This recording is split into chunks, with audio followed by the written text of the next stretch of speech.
Now let's talk a little bit about ammunition as evidence. And I want you to understand ammunition and what the nomenclature is. So let's look at a diagram. Here we have a cartridge. The cartridge has a bullet in it. This is an unfired cartridge. The cartridge is also consists of the case that holds the bullet and the powder. At the base of the case is a primer. That's the part that the hammer will hit. It'll ignite then the gunpowder, which will burn. It burns rapidly, and a lot of gas is created, and that pushes the bullet. So the entire unit, when it's unfired, is called a cartridge. That part on the end there, that's the bullet. That's the part that goes out the barrel and hits some target. Behind the bullet, inside the cartridge case, is gunpowder.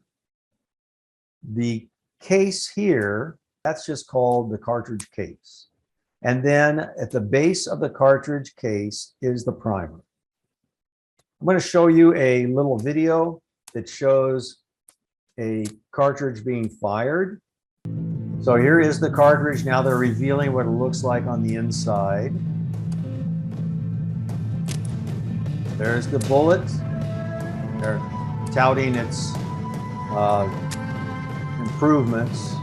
They put these grooves in there to get it to spin right, or to have a better flight path, straighter.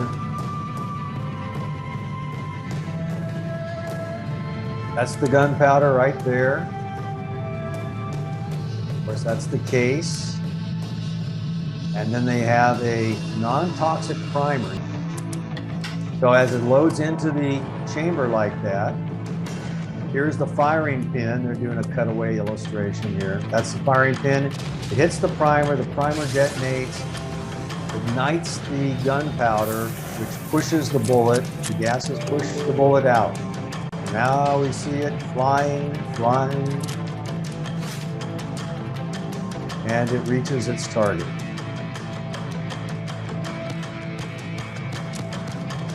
So let's talk more about the ammunition, and let's talk about the bullets right now. So these are different bullets, fired and unfired, fired, unfired, fired, unfired, and so forth. If you were a firearms expert, if you were a criminalist assigned to firearms, you would probably be able to say what every one of these are. Each one by brand name, weight in grains of the bullet, how much it weighs, the caliber, just by looking at it. But you and I probably won't get to that point. But what I want you to see is what bullets can look like when you find them at a crime scene if they've been fired. Some of them will look pretty much like they were when they were in the cartridge. Others deform. See, these are hollow points here, here, and here. Look at how they deform. Here's another hollow point type here. Here's one that looks like a little flower that's not open, but once it hits something, it opens. So these are designed to do quite a bit of damage.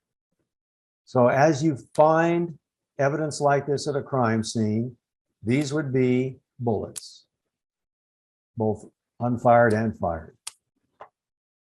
Unfired, it would be in the cartridge case, unless someone pulled it out. Now, sometimes we will find the bullets in a body, and then they will be removed by the coroner. Or if the person's alive, they'll be removed by a surgeon in ER. And those will be kept as evidence.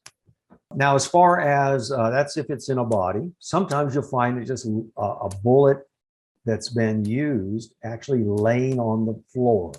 When bullets pass through an object or a body, they start out at very high speeds, but when they meet resistance like a body, the bullets slow down rapidly, and they can just fall out the other side of a person.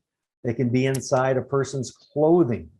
And then sometimes we'll find embedded ammunition in walls, car doors, things of that nature, furniture.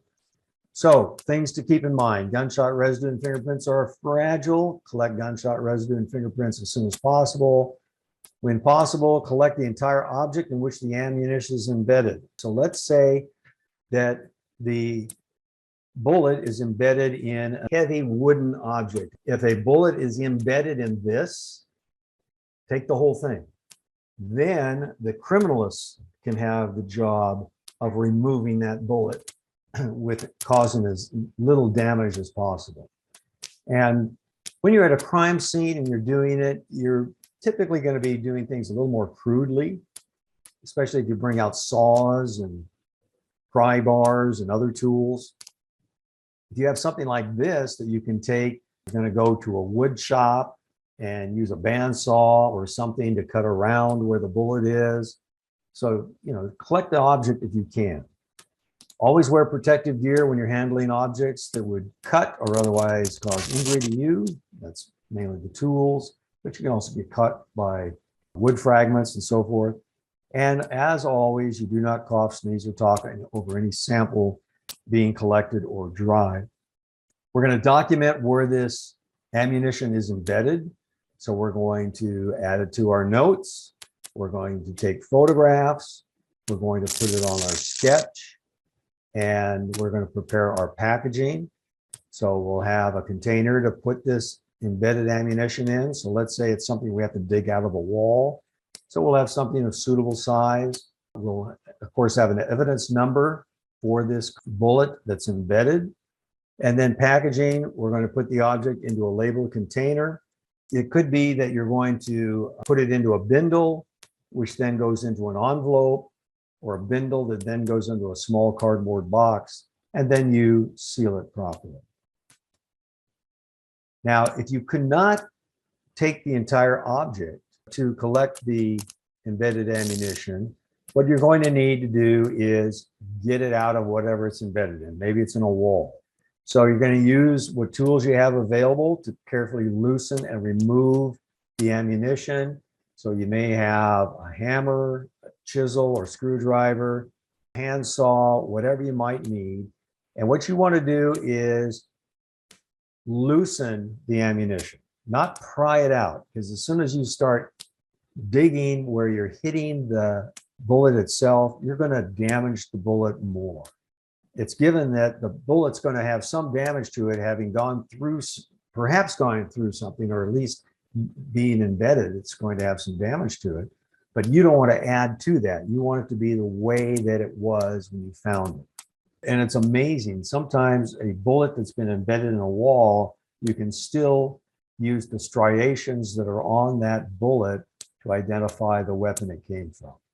As you're doing this, look for anything else that might be related to the bullet that fall out as you're doing it. Maybe it fragmented in spots and you have a few extra little pieces, which sometimes happens. Collect those as well. So let's look at a picture here. Underneath the 3, there is a bullet hole. So here we are removing a portion of the wall, and there is the bullet. When you are handling a bullet, it is best to pick that item up with your gloved fingertips, not with forceps. It's just not going to cause the kind of damage to the bullet that using forceps could. Again, when we analyze the bullet for evidence, we're going to be looking for striation marks from the rifling inside the barrel of the gun to match that bullet. So if I'm using forceps, I could make marks that then become an issue. So what do we do with it when we find it? Well, we document. So we're going to add the ammunition, the fired cases or bullets, to our notes. We're going to add it to our property report, take photographs, add it to our sketch. It's going to have a number, a unique number. That's going to be the same number that is in the photograph, on the sketch, document everything. And then we're going to put it into a container that we label, we seal it. You might want to use a bindle to hold cartridge cases, bullets. Now, I said before, sometimes you can just find a bullet laying on the floor. Well, here is a case where that occurred. It passed through a body. You can actually see there's some hair on it. I found it just laying on the floor.